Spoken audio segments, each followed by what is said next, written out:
Bueno, vamos a hablar del trimetopril sulfametoxazol. Digamos que hacen parte de un grupo, cada uno de ellos hace parte de un grupo de antibióticos, pero pues la unión de esos solo existe como compuesto, o sea, están juntos, no se ven por separados. Siempre se habla de unos, se tiene que hablar del otro. Bueno, la historia de este medicamento empieza en 1908 cuando Bayer, en Estados Unidos, comienza a sintetizar compuestos que sirven como colorantes en los aislados de bacterias, para tinción de bacterias. El primer compuesto que se sintetiza es la sulfonilamida. Este compuesto lo que hacía básicamente era pues teñir la bacteria y que se pudiera observar bajo microscopía. Luego se sintetizaron moléculas, digamos, más avanzadas que tomaron un color rojo rubí, que es el sulfonamido quisoidina, que se conocía comercialmente como el Prontosil rubrum. Esa fue la primera molécula conocida de las sulfas, que servían como colorantes. En 1932, Gerard Dohmann se da cuenta que en el momento en que utilizaba esta tinción, protegía a los ratones del laboratorio que él tenía contra el Streptococcus pyogenes, solamente contra el Piógenes. Y se consideró que era un fármaco o un compuesto activo que era bacteriostático. En 1935 pues saca la patente y comienza la comercialización de las sulfas. Se dieron cuenta que este medicamento no tenía ninguna acción in vitro, solamente era in vivo, y que el metabolismo tenía dos componentes: el tinte, que era la parte inactiva, y la otra parte del medicamento era la sulfanilamida, que era un compuesto mucho más pequeño, incoloro, y era la parte activa del medicamento. Y ya vamos a ver por qué. Aquí fue la primera vez que se habló de un concepto de bioactivación, en donde teníamos un compuesto o parte de este compuesto que era inactivo, que luego de que se pasaba o se introducía dentro pasaba dentro del metabolismo de una persona, este podía ser activado y ahí sí podía tener su función. De ahí que no tenía su acción in vitro. Luego de eso vinieron un síntesis de muchos compuestos similares con acción antibiótica. Y en 1937 se da pues, en Estados Unidos un evento que se llama el desastre del elixir de sulfanilamida, donde se murieron más de 100 personas por un compuesto en el que estaban sintetizando sulfas. El compuesto exactamente era el dietilenglicol. Desde entonces, en 1938, existe la FDA que hoy conocemos, en donde exigen estudios previos para la utilización de medicamentos nuevos. Antes de eso solamente evitaban que se copiaran los medicamentos o que los compuestos fueran molecularmente diferentes. Y en 1968 se da la unión del trimetopril sulfametoxazol. Es Gerard Dohmann, el primero que sintetizó la molécula de las sulfas, y recibió el premio Nobel en 1939 por su descubrimiento. Entonces vamos a ver el mecanismo de acción. Es importante saber que las bacterias tienen su cromosoma, y de ahí hacen la síntesis de diversas moléculas que sirven para la supervivencia, tanto estructurales como de metabolismo, y obtener energía. Es básico también saber que existen ciertas bases nitrogenadas que se dividen en purinas y pirimidinas, y que de ellas se va a derivar el ADN exactamente, y de ahí van a hacer la síntesis de moléculas o de proteínas. Esta es la imagen más importante en cuanto al mecanismo de acción, en donde tenemos que todo comienza con el ácido paraminobenzoico que se obtiene del medio en las bacterias. Se obtiene diferente que en los humanos, nosotros lo tenemos de la dieta, y se va a unir con una molécula que es la de pteridina, por medio de una enzima que se llama la pteridina sintetasa. Ahí va a sintetizar, valga la redundancia, otra molécula que se llama el ácido dihidropteroico. Aquí es donde va a actuar las sulfas a ejercer su mecanismo de acción. Luego, por una enzima que es la dihidrofolato sintetasa, se va a sintetizar el ácido dihidrofólico, y posteriormente por la dihidrofolato reductasa, que es donde va a tener el mecanismo de acción el trimetopril, se va a sintetizar el ácido tetrahidrofólico, que es el componente activo del ácido fólico y el que va a ejercer su función. Si vemos acá más adelante, vemos que va a sintetizar tanto purinas como piridiminas, solo la piridina, la timidina, y de las purinas pues va a sintetizar ambas. Entonces el mecanismo de acción exactamente vamos a ver más adelante por qué funciona. El ácido fólico, digamos que bueno, hace parte del complejo B. La vitamina B9 se considera una vitamina hidrosoluble. El folium viene pues significa el latín hoja de árbol, y pues se encarga básicamente de la síntesis de ADN, como mencionamos anteriormente, y generalmente se ve en las células que son de recambio rápido, como las células del sistema sanguíneo en los humanos. El ácido tetrahidrofólico, que es la parte activa, el componente activo de la vitamina B9, es la que se encarga principalmente de la síntesis de las purinas y también de la timidina, como vimos. Bueno, acá vamos a ver la estructura molecular, que es donde entra el mecanismo de acción de las sulfas. Entonces vemos, si recordamos la imagen anterior, vemos que al principio pues, de todo este proceso, lo que va a iniciar el proceso va a ser el ácido paraminobenzoico. Las sulfodamidas, o las sulfas, como también se pueden llamar, tienen una estructura molecular completamente, pues, muy similar al ácido paraminobenzoico, lo que hace que la enzima que se encuentra, la enzima pteridina sintetasa, que va a unir el ácido paraminobenzoico con la tiridina, se confunda de sustrato y no vaya al ácido paraminobenzoico, sino que vaya a la sulfa. Entonces se va a desgastar utilizándose con la sulfa. La única diferencia de hecho entre el compuesto principal de una sulfa y el ácido paraminobenzoico es que el ácido paraminobenzoico tiene un grupo carboxilo en la parte superior, y las sulfas tienen un dióxido de azufre y un amonio. Hay diferentes tipos de sulfas, las dividen en tiempos de acción. Hoy solamente vamos a hablar del sulfametoxazol, que es la molécula que nos interesa. Hace parte del grupo de las sulfas, en donde tiene una eliminación media, un tiempo de vida media de aproximadamente 12 horas, que es lo que realmente nos interesa. Hay otras moléculas de eliminación lenta que pueden durar hasta 2 días, tiempo de vida media, y otras que pueden ser de eliminación muy lenta, de hasta 60 horas, y otras de eliminación rápida. Son 4 subgrupos.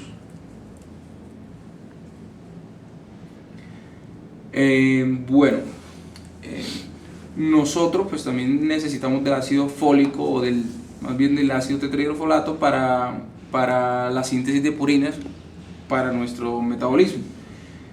Hay una diferencia en cuanto a este metabolismo de ácido fólico en las bacterias y en los humanos. ¿Cuál es? Bueno, básicamente hay digamos que un compuesto micromolecular que difiere de las bacterias, por lo cual las sulfas van a tener una afinidad 5 veces superior hacia el ácido paraminobenzoico de las bacterias que el ácido paraminobenzoico de los humanos. Aquí lo que vemos es una gráfica donde vemos la vía humana y la vía bacteriana para la síntesis del tetrahidrofolato, que posteriormente va a servir para la síntesis de purinas. Donde en los humanos tenemos pues, los folatos de la dieta van a pasar a dihidrofolato, luego de que pasa al dihidrofolato por medio de la dihidrofolato reductasa, va a pasar al tetrahidrofolato. Acá vemos en la vía bacteriana, igualmente tenemos el ácido paraminobenzoico, que es el PABA, las sulfas. Como mencioné anteriormente, pues la sulfa va a ir va a confundir a la enzima dihidropteroato sintetasa, y esta dihidropteroato no va a ir al PABA, sino que va a ir directamente a la sulfa. Se va a desgastar, por lo tanto va a haber menor síntesis de hidrofolato. Digamos que el trimetropin es tiene sinergia con las sulfas, en el sentido en que luego las moléculas que pasen a dihidrofolato, antes de pasar a tetrahidrofolato, pues van a necesitar la enzima dihidrofolato reductasa, que va a ser inhibida. Esa sí va a ser inhibida directamente por el trimetropin. No va a haber un cambio conformacional en cuanto a que va a confundir a la enzima como hace la sulfa, sino que esta sí va a la enzima y la inhibe directamente. Bueno, este es un cuadro donde vemos los diferentes tipos de sulfas, y también mencionan al trimetropin, ya que siempre va juntos, donde vemos que tienen ambos, tanto el sulfametoxazol como el trimetropin, una fracción de absorción bastante buena. Tenemos desde 80 hasta el 90% en ambos medicamentos. Estamos hablando de administración por vía oral. La unión a proteínas llega a ser del 68% en el sulfametoxazol, y en el trimetoprim de 45%, un volumen de distribución en el sulfametoxazol de 0.2, litros kilo, mientras que en el trimestopin es de 1.3 litros kilo. Y también vemos el tiempo de vida media, como mencionamos, que era de 10 a 12 horas aproximadamente, igualmente de 9 a 11 horas en el trimestopin. Acá lo que vemos básicamente en las imágenes que vienen a continuación, pues son el clearance que se hace de los medicamentos, que puede ser por vía renal o por vía no renal, pero que ya más adelante vamos a hablar de ellos en cuanto afecta a la función renal, la administración del medicamento. La absorción, como mencionamos, por vía gastrointestinal es rápida, es extensa, es un alto porcentaje, puede ser de hasta el 90%. La concentración máxima se va a dar hasta a las 2 horas, puede llegar hasta las 4 horas, la concentración máxima. El trimestopin sulfa, el trimestopin solamente cuando se da en una dosis de 160 miligramos, va a alcanzar unas concentraciones plasmáticas de 1 a 2 microgramos mililitros, que son las concentraciones terapéuticas, mientras que en el sulfametoxazol, cuando se da, pues viene en conjunto en esa concentración 160 a 800, el sulfametoxazol va a alcanzar concentraciones plasmáticas entre 40 a 60 microgramos mililitro, que son las concentraciones plasmáticas necesarias para que ejerza su función. El sulfametoxazol tiene amplia distribución en tejidos, pues en todos los tejidos, también en fluido sinovial, pleura, peritoneal, ocular, excreción por leche materna y atraviesa la placenta. El trimestopin en la bilis, en el humor acuoso, en la médula ósea, también fluido prostático y vaginal, y en el líquido cefalorraquídeo puede alcanzar hasta el 50% de la concentración plasmática. También se excreta por leche materna y atraviesa la placenta. Vamos a ver más adelante las indicaciones, pues cuándo se debería usar o en qué se puede usar como opción. La eliminación del trimestopin, el 80% es sin alteración, sin que se metabolice. El sulfametoxazol es del 20%.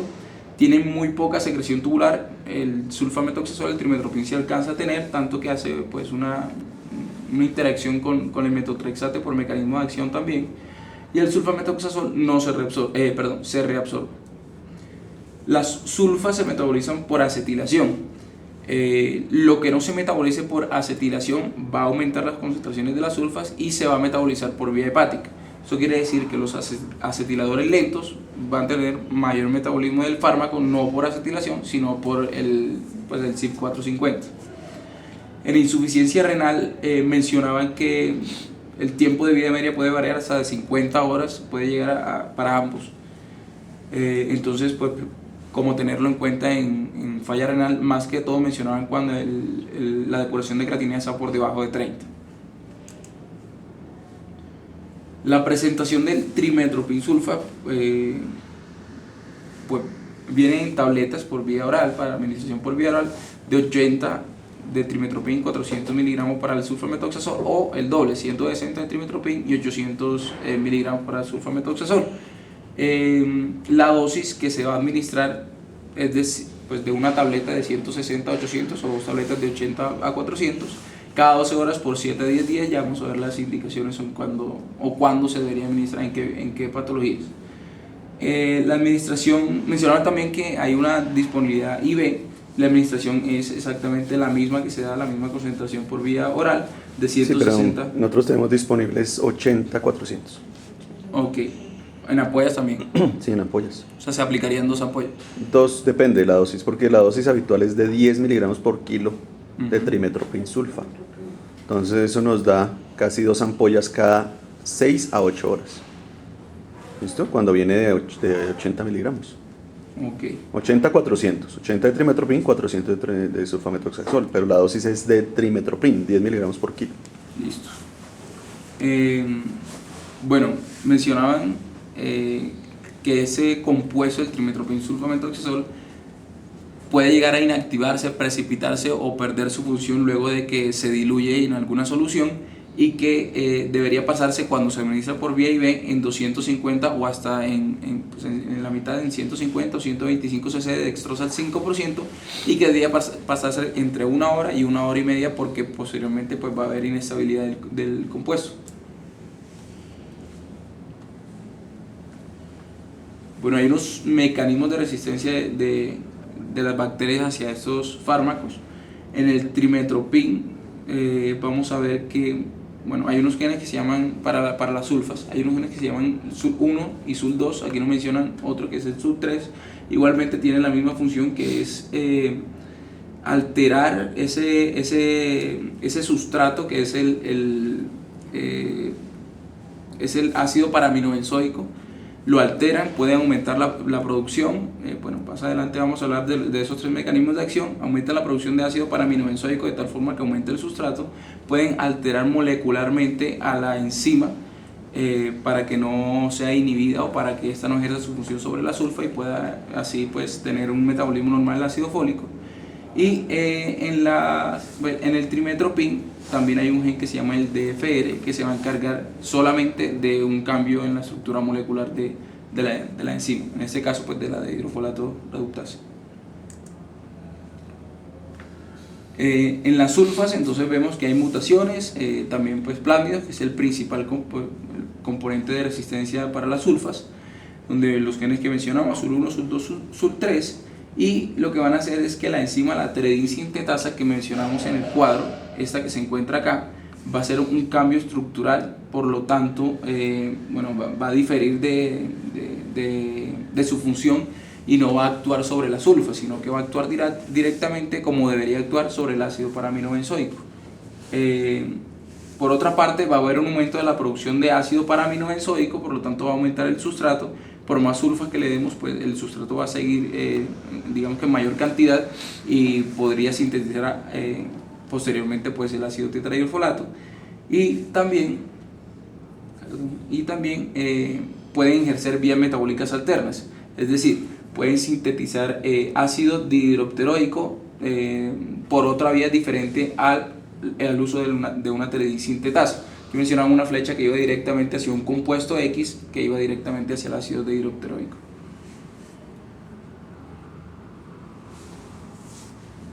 Y en las diaminopirimidinas, que es el grupo al que pertenece el trimetropin, el gen DFR, que codifica pues la de hidrofolato reductasa, que es la enzima que se encarga de inhibir el trimetropin, va a haber una modificación estructural de ella y no va a ejercer su función. Bueno, el espectro.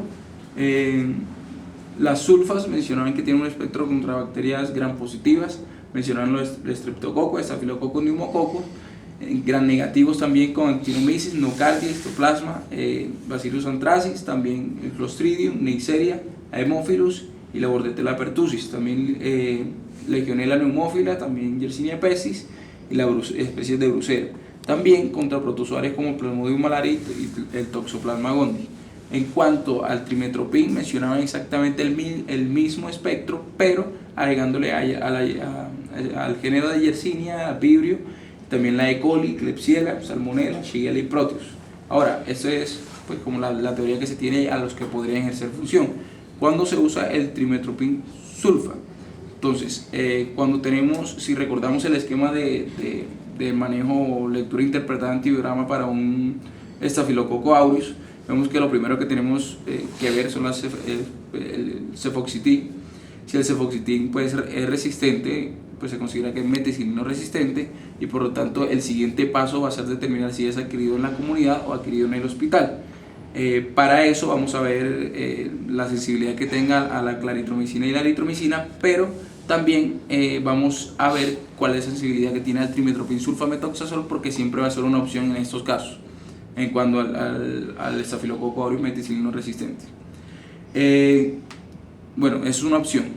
Como primera opción se tiene contra la estenotrofomona y contra la burcordelia, es el primer fármaco que se va a tener en cuenta para el manejo de infecciones por esos dos géneros. Y también mencionaban, bueno, además de otros, el Pneumocystis jirovecii o Pneumocystis carini, lo mencionan como también manejo profiláctico o también manejo terapéutico. Generalmente, si es profiláctico, se dan pacientes que tengan VIH-Sida, un conteo de CD4 menor de 200 células por milímetro cúbico, que es cuando se pensaría dar profilaxis. Faltaría listeria, ¿no? La listeria cuando el paciente es alérgico a las penicilinas. Okay. Lo habitual es que utilizamos ampicilina, pero si es alérgico, podemos utilizar trimetropin sulfa. O sea, meningitis por listeria.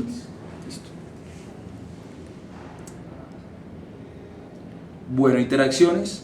Las sulfas potencian los efectos anticoagulantes cuando se utilizan con pues, anticoagulantes orales, y también potencian el efecto de los hipoglucemiantes orales. La toxicidad cuando se usa junto con diuréticos tiacídicos, también la fenitoína y los úricos úricos, también va a aumentar cuando se administra en conjunto las sulfas con esos medicamentos. Y el trimestoprim principalmente, pues como recordaremos, el metrotexate es un medicamento que se encarga exactamente de lo mismo que hace el trimestoprim. Va a inhibir la acción de la dehidrofolato sintetasa, por lo tanto no va a haber tetrahidrofolato, que es el compuesto para la síntesis de purinas. Además de la interacción que tiene con el mecanismo de acción, que puede pues, disminuir su función, por otra parte también va a disminuir, el metrotexate se secreta por vía tubular, vía renal, va a disminuir esa secreción, por lo tanto podrían haber concentraciones de metrotexate aumentadas. Además de eso, desplaza el metrotexate de la unión a proteínas que el metrotexate tiene, el trimestoprim lo desplaza, por lo cual aumenta sus niveles plasmáticos del metrotexate y por lo tanto su toxicidad.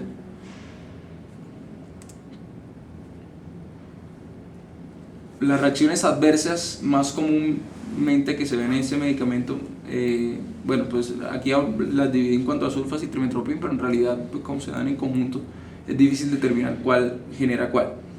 En las sulfas se menciona que la mayoría, pues, la mayor cantidad de reacciones adversas son de hipersensibilidad, hablando de exantema, fiebre, anafilaxia, entre otros. También las hematológicas como leucopenia, trombocitopenia, eosinofilia y también agranulocitosis. Bueno, hablaban de una excepción en los pacientes que tengan déficit de glucota 6-fosfato deshidrogenasa, podría haber alguna alteración y causar anemia hemolítica en ese tipo de pacientes. Pacientes que tengan cualquier alteración renal, pues puede causar reacciones adversas renales. Ahí mencionaban que podría generar cristaluria, hematuria o anuria en algunos casos.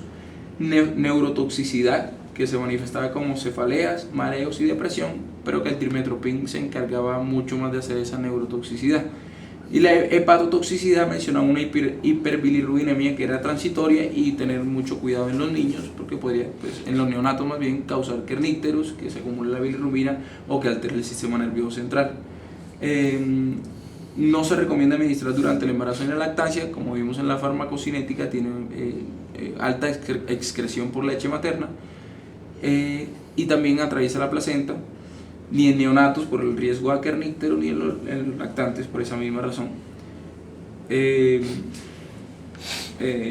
la hepatotoxicidad también se da porque este medicamento desplaza las bilirrubinas de la unión a proteínas que tiene y las deja libre, lo que genera la toxicidad. Ese es el mecanismo.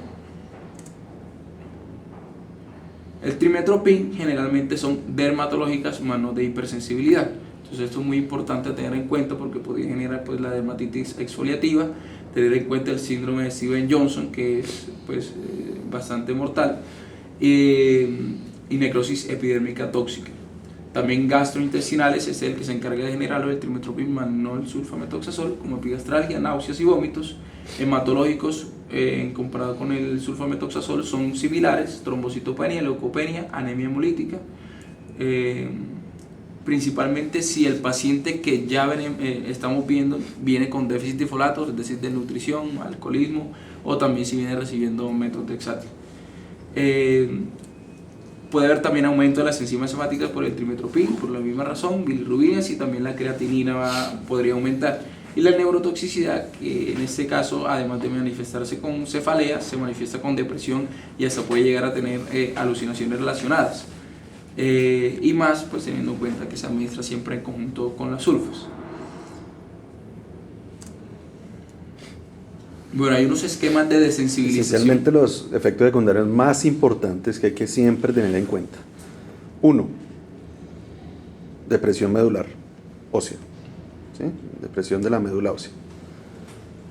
Los pacientes que reciben trimestoprim IV requieren suplementar ácido fólico o ácido folínico, que sería la forma activa. Muchas veces al ácido fólico no lo encontramos, entonces darles ácido fólico cuando sean dosis altas de trimestoprim sulfa, por el alto riesgo de presión medular. 2. Falla renal. O sea, el paciente hay que estar pendiente de la falla renal. 3. las reacciones de hipersensibilidad, ¿sí? Que van desde reacciones cutáneas hasta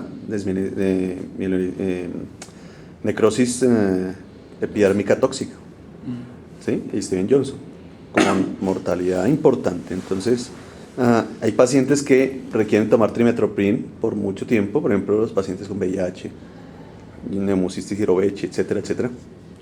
Y hay pacientes que tomando trimethoprim y después de 2 años empiezan a tener reacciones de hipersensibilidad. O sea, no significa el paciente, o sea, los pacientes pueden generar hipersensibilidad una vez lo estén tomando crónicamente. ¿Listo? Bueno, existen 2 esquemas de desensibilización, uno que se llama de desensibilización rápida y otro que es de desensibilización lenta. En este de desensibilización rápida mencionaban que se realiza en 7 horas, el otro pues se va a realizar hasta en días, y lo que van a hacer es simplemente aplicar en la primera hora hasta la séptima hora diferentes dosis de trimethoprim sulfametoxazol, empezando con una dilución de trimethoprim de 1 en 100.000, de 1 en 10.000, 1 en 1.000, 1 en 100, 1 en 10 y después 1 a 1. El último, que va a ser la séptima dosis, se va a aplicar pues la dosis correspondiente a la que se va a utilizar, ya sea profiláctica o terapéutica, para el manejo que le estén dando. Muchas veces estos esquemas se utilizan en los pacientes que necesiten como menciono ahí, profilaxis, en una profilaxis que tengan VIH y un conteo de CD4 menores de 200 y que necesiten pues rápidamente tener cubierto al neumocistis. Y los de desensibilización lenta mencionaban que se demora hasta 6 días, en donde en el 6.º día se va a aplicar una dosis por día y en el 6.º día se va a aplicar la dosis total que se va a requerir para el manejo que se esté necesitando. Ahora, lo mencionaban por porcentajes y no por diluciones, y acá lo que realizan es aplicar de la dosis total el 12.5% en el primer día, el 25% en el segundo día, 37% en el tercer día, 50% en el cuarto día, 75% en el quinto y el 100% de la dosis en el 6.º día, que va a ser el manejo. Y bueno, eso no lo tengo acá, pero con esta imagen